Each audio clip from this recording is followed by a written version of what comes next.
When the Prime Minister told a public meeting in Sanwo on Monday night that the government was at war with some elements of the construction industry, the use of the word war was simply a figure of speech. Few would have thought he would have been calling up real troops. But the Prime Minister's office seems to believe there's a reason now to defend the Prime Minister's statement with these words.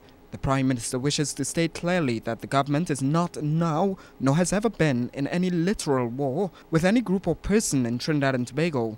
His office went on to say the statement was in no way intended to exacerbate a conflict, but to draw attention to serious deficiencies in one of the most important areas of the local economy and to indicate that appropriate remedial steps were underway. But was that what it sounded like? Considering the Prime Minister's language and tone, was it just to draw attention to inefficiencies, or was he really declaring a war of sorts? A battle between the government of Trinidad and Tobago and largely the construction sector and some elements in it, is not all there are good people in it.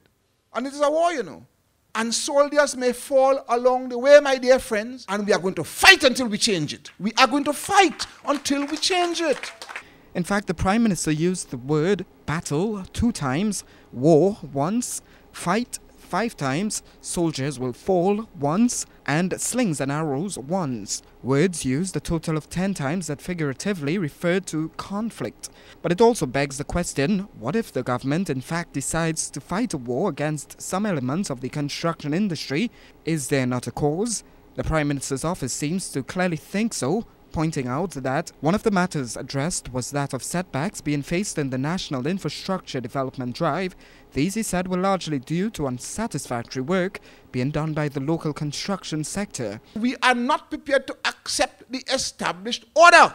The statement went on to point to the Prime Minister's concerns about shoddy work in the housing sector that have halted some projects, adding that it is in this context the Prime Minister stated that there would be a fight to ensure that the public gets value for money, that cost overruns and delays are eliminated, that projects are executed in the most efficient manner possible. So, is it a war? And it is a war, you know. That the government feels is justified, or is the government now backtracking when the Prime Minister has already said, I fear no man. I fear no man. The people of Trinidad and Tobago didn't elect me to fear anybody.